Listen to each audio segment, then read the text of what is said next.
Have you ever been in a conversation where you understood every word but still felt completely lost? Maybe the speaker was too fast, the phrases too casual, or the cultural references just flew over your head. Trust me, you're not alone. Mastering English conversations isn't just about knowing the words. It's about understanding the rhythm, the shortcuts, and the unspoken rules that native speakers use every day. Hey everyone, welcome back to Fluent English Pod, where we help you train your mind to think in English and speak fluently. I'm Dave with our co-host Emma. Hey, we're so glad you're here. Whether you're listening on your way to work, while making dinner, or just winding down for the day, thanks for spending this time with us. Whether you are a new listener or a long-time one, we welcome you to our English podcast. Let's hear our today's topic. In today's episode, we're breaking down practical, real-world strategies to help you not just survive, but thrive in any English conversation. Whether you're chatting with a colleague, ordering coffee, or making small talk at a party, we've got some practical tips to help you feel more confident and natural. Let's get started. Dave, do you remember the first time you tried to have a conversation in English? How did it go? Oh, I'll never forget it. I was at a cafe in New York and I wanted to order a sandwich. I had practiced the sentence 100 times. Can I have a turkey sandwich, please? But when the cashier asked, "What can I get for you?" I froze. All I could say was, "Turkey. Please." It was so awkward. Oh no. But you know what? That's such a common experience. The pressure of real-life conversations can be overwhelming, especially when you're not used to the speed or the way native speakers phrase things. So, our first tip is start small and focus on high-frequency phrases. Exactly. Instead of trying to memorize long, complicated sentences, learn the phrases you'll use most often. For example, could you repeat that, please? Or, what do you mean by that? These are lifesavers when you're stuck. And here's a real-life example. I had a friend who was learning English, and she practiced ordering food every day. She'd go to the same coffee shop and order the same thing. "I'll have a latte, please." Over time, she started adding small variations like, "Could I get that iced?" Or, "Can I have an extra shot?" It built her confidence so much. That's such a great point. And speaking of confidence, our second tip is don't be afraid to make mistakes. Seriously, everyone makes them, even native speakers. I once told someone, "I'm so boring," instead of "I'm so bored." They laughed, but it was a great icebreaker. Haha, that's hilarious! And it's true. Mistakes are part of the learning process. In fact, they can even help you remember the correct way to say something. So, embrace them. Which brings us to tip number 3. Listen actively and mimic what you hear. This one's a game changer. When you're watching a movie, listening to a podcast, or even overhearing a conversation, pay attention to how people speak. Notice the rhythm, the tone, and the little filler words like, you know, or I mean. Then try to mimic them. Yes. For example, if you're watching a TV show and a character says, "I'm kinda tired," pause and repeat it. "I'm kinda tired." It helps you get used to the natural flow of English. And don't worry if it feels weird at first. It'll start to feel more natural over time. Totally. And here's a bonus tip. Use shadowing.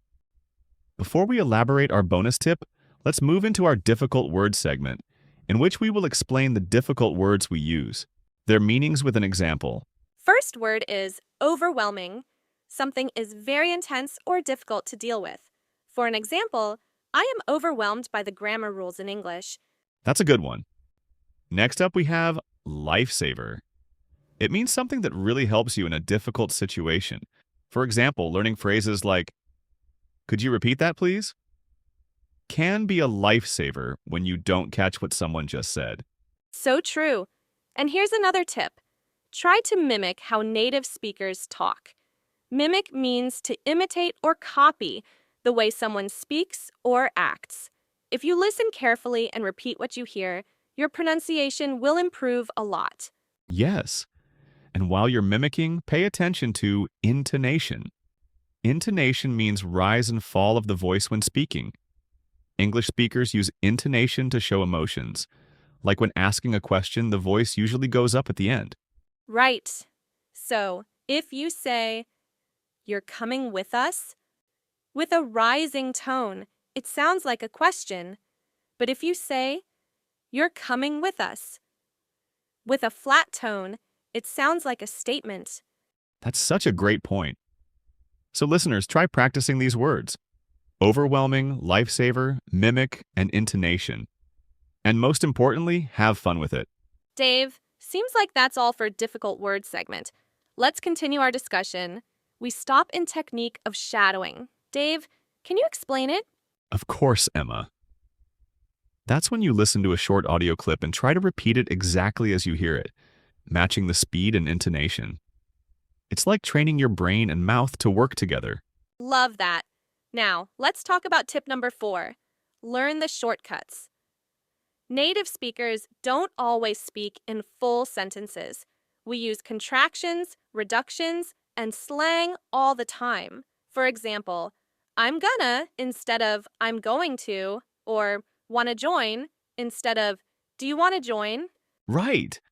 And if you're not familiar with these shortcuts, it can be really confusing. So, make a list of common ones and practice using them. For example, instead of saying, "I do not know," try saying, "I don't know." It's small changes like this that make your English sound more natural. And here's a real-life example. I was teaching a student who kept saying, "I am going to the store." It was grammatically correct, but it sounded a bit stiff. So we practiced saying, "I'm gonna go to the store."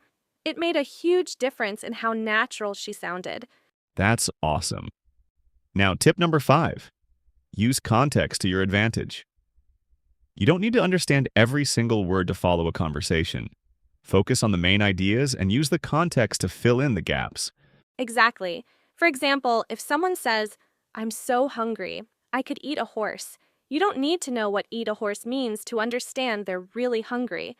The context tells you everything. And here's a fun exercise. Watch a scene from a movie without subtitles and try to guess what's happening based on the character's tone, body language, and the situation. It's a great way to train your brain to rely on context. Love that. Now, tip number 6. Build your cultural knowledge. English is full of idioms, expressions, and references that are tied to culture. For example, if someone says, "It's raining cats and dogs," they don't mean animals are falling from the sky. It just means it's raining heavily. Haha, yeah, that one can be confusing. So make it a habit to learn a new idiom or cultural reference every week. Watch shows, read books, or even follow social media accounts that explain these things. It'll make conversations so much easier to follow.